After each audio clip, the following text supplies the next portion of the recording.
Alibaba is expected to report their Q3 results any day now, and there are many items that investors are looking for updates on. This preview will be focused on discussing those important items, so smash that like button and subscribe if you're new. You're watching More Money. Let's get it.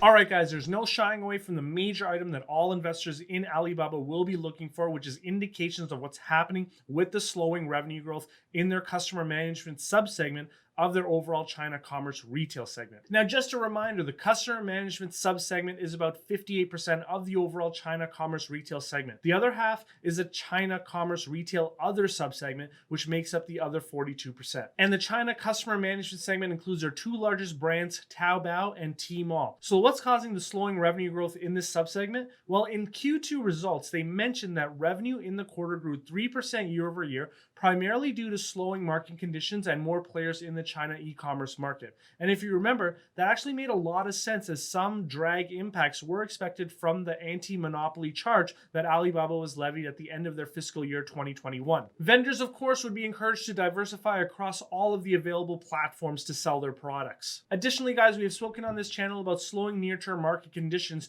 in China, primarily as a result of the increased measures to contain the spread of COVID in the country, along with rolling power outages and mounting concerns over a potential housing market correction. It's not out of the realm of possibility that some of these items could continue to be a drag on the overall China retail market results. I personally think increased competitive factors continue to impact the third quarter, so I'll be looking out for that. Now, that being said, let's put the slowdown into context. I've mentioned on this channel before that the days of 40% revenue growth in the China commerce retail segment are done, which of course brings up a great Warren Buffett saying, which is that growth acts like an anchor to future growth, which is exactly how I'm forecasting this segment out as a long-term owner of the business. And as you can see here in my 5-year expectation going out to 2026, I expect the growth in this segment would largely decline to somewhere in the 18 to 20% range overall. So if you expect that 40% revenue growth to continue, you, in my opinion, may be too positive on this segment. Now, in order to round off the discussion on the China commerce segment, we have to look at the China commerce retail's other segment. And as a reminder, you can see here just labeled others for short, which makes up approximately 42% of the China commerce segment overall. And just a reminder, this segment contains gems like Sun Art and Fresh Hippo, both of which I'm super excited for and fit into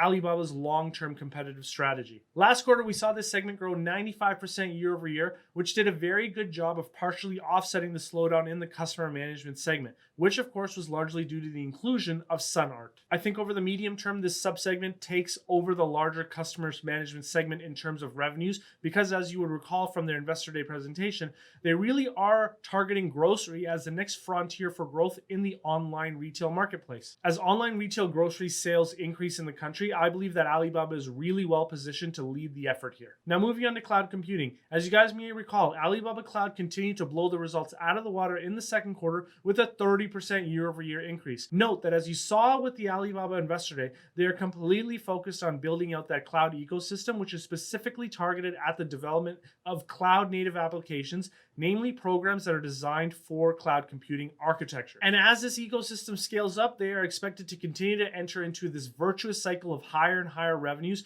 and profits in the cloud business. So I can easily see this segment continue to grow at high rates while simultaneously becoming more and more profitable as it realizes further economies of scale. And as you can see, their cloud business has achieved profitability, which is a huge milestone, and it remains profitable as of the second quarter. So I expect that to continue going forward. So look out for that continued strength here, but don't get too concerned if you see temporary growth rate volatility. I do believe that cloud will one day become Alibaba's largest business segment, but from here till then, there could be volatility in the results. Let's not get dragged down by that. Now, moving on to the international business, the biggest surprise to me this year so far has been the strength in Alibaba's international operations. If you recall, overall, on a year-to-date basis, the international business combined is up 41%. And the biggest surprise is that international commerce retail business, which is up 43% as of Q2. One of the businesses which has been an absolute surprise for me here is Lazada, which is Alibaba's Southeast Asia online commerce business. In Q2, they mentioned that they increased their assortment of local and global product supply, which has resulted in stronger consumer market share and user stickiness as evidenced by improving user visit frequency over the last 7 consecutive quarters. So as we roll into the Q3 results, I'm looking for continued strong results with Lazada. I am a bit worried about Trendyol, which is the largest e-commerce platform in Turkey. The country is still in its currency crisis as policies continue to devalue relative to the US dollar. Their imports have become more expensive and thus they are having consumption-led inflation.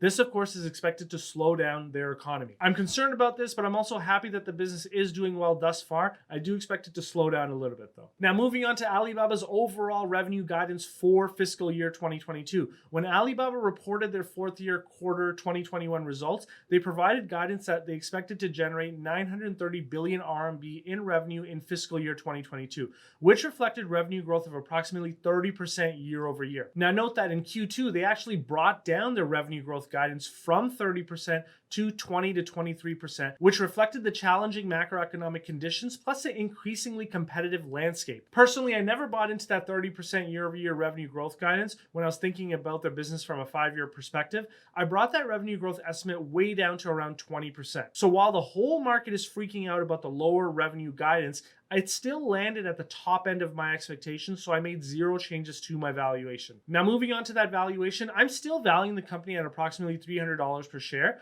which at the current share price gives it more than 100% upside. Now, of course, going into the Q3 results, guys, download the model from the description for absolutely free and let me know if you agree with the assumptions, or better yet, tell me in the comments what you would change and why. Just don't forget to smash that like button just as a thank you for that free information. And guys, if you haven't done so already, please consider subscribing to the channel. I do my absolute best to bring you non-hype, research-focused content, and with your subscription, YouTube extends the reach of the channel, which allows us to help more people. Also, if you need a refresher on the Q2 results, which I highly recommend that you take a look at, I did a very detailed 3-part series which you can access right here.